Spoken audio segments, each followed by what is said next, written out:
Alô pessoal, sejam bem-vindos à terceira aula do nosso curso completo de Física para o Enem. Hoje vamos estudar na nossa aula 3, a adição de vetores. Vimos na aula passada que as grandezas físicas são classificadas em grandezas escalares e grandezas vetoriais. Essas grandezas vetoriais, elas precisam de muitas informações, não é apenas o módulo, lembram? As grandezas físicas vetoriais precisam de módulo, direção e sentido. E na matemática encontramos então o vetor como solução para trabalharmos com essas grandezas. O vetor, gente, é o símbolo então matemático que consegue representar para mim um módulo, que seria o tamanho do vetor, certo? Ele representa para mim um sentido, certo? Esse sentido, gente, está representado ali na ponta da seta, e uma direção, que é a reta, então, onde tu vais desenhar o teu vetor. Percebam, então, que essa seta vermelha é o vetor. Ela é desenhada em cima de uma reta, então essa reta representa a direção do meu vetor. Ela tem um sentido, porque toda direção, toda reta possui dois sentidos, poderia estar para baixo, né? Eu estou indicando que eu quero para cima, e o tamanho do vetor indica o módulo do vetor. O que é o módulo, professor? O módulo é o valor deste vetor. Se fosse a velocidade, o valor numérico da velocidade. Nessa aula, nós estamos, então, interessados em trabalhar com adição de vetores. São duas coisas importantes que eu preciso saber de vetores. É somar vetores e decompor vetores. Decomposição é a próxima aula. Como que eu vou somar vetores? Primeiramente, tu precisa saber desenhar o vetor soma, tá? Ou vetor resultante.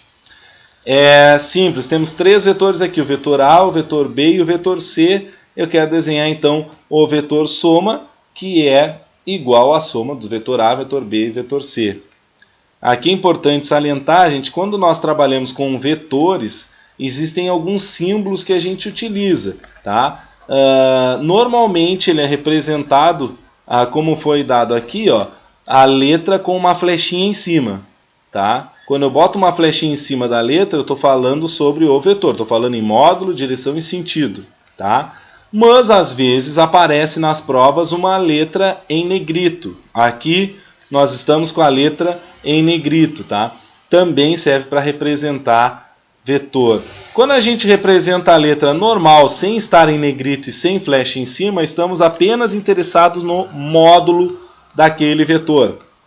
Ok? Então eu quero representar aqui como é o desenho, porque muitas questões são às vezes, né, eu só preciso saber desenhar o vetor soma, tá? Como desenhar o vetor soma? Então é o seguinte, tu vai escolher, a ordem que tu escolher não faz diferença. Eu vou fazer primeiro o A, depois o B e depois o C. Tu desenha então ao lado aqui, tá, para não atrapalhar os vetores, novamente o vetor A. Cuidado para ele ter a mesma inclinação, para ele ter o mesmo tamanho, né? Porque tem que ficar, quanto mais próximo do que ele te deu, mais certo fica a tua resposta. Na extremidade do vetor A, então eu vou começar a desenhar a origem do vetor B.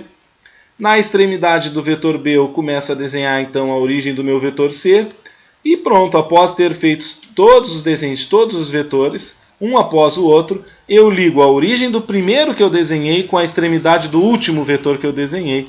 Este é o vetor soma. Esta então é a regra do polígono. Simples, gente. Vai desenhando um vetor após o outro e liga a origem do primeiro com a extremidade do último.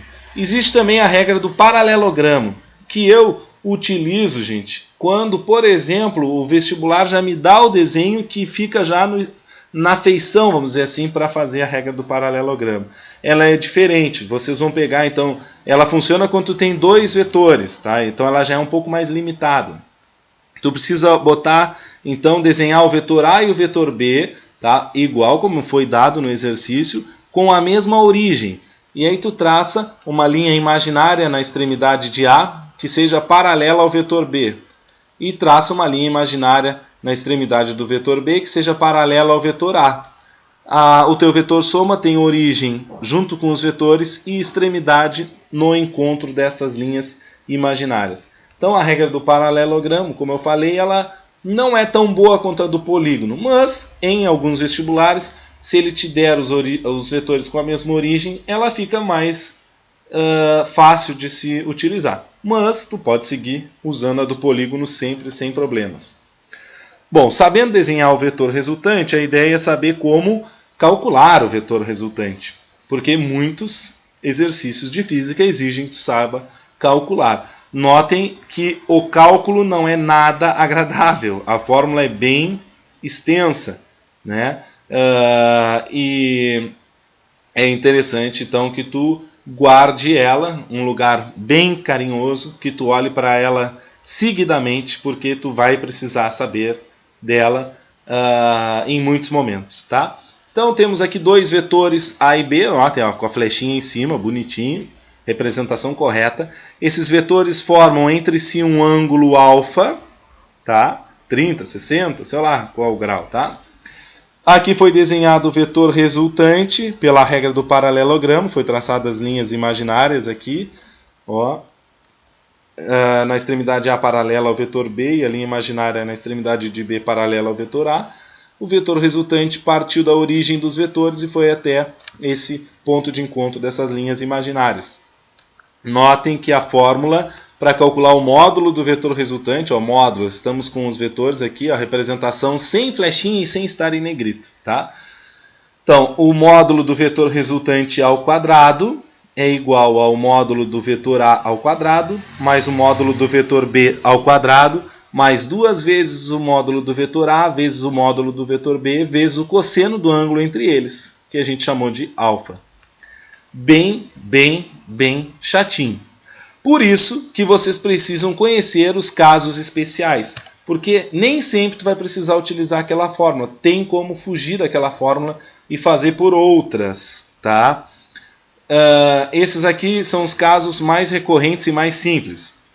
Quando tu tens vetores paralelos e com o mesmo sentido, o ângulo que os vetores formam um com o outro é de 0 graus.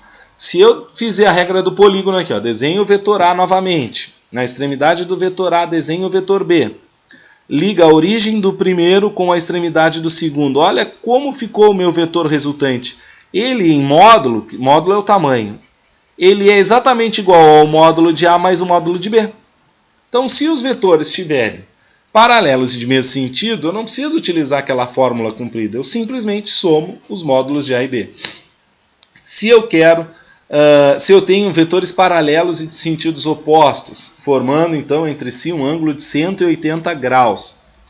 Vamos usar de novo a regra do polígono. Desenho o vetor A, na extremidade do vetor A tu desenha o vetor B. Notem que o vetor resultante tem origem no primeiro e extremidade no último que tu desenhaste. Este é o nosso vetor resultante. Se B tivesse o mesmo tamanho que A, nem ia ter vetor resultante, ia dar 0 a soma dos dois. Então notem que o vetor resultante é exatamente igual ao tamanho de A menos o tamanho de B. Aqui está essas barrinhas do lado para indicar, gente, que nós estamos calculando o módulo. Então, tu sempre diminui o maior do menor. Não necessariamente o A vai ser sempre o maior. Poderia o B ser maior que o A, entendeu? Tu tem que pegar a diferença deles em módulo. E também tem o caso em que eles são perpendiculares.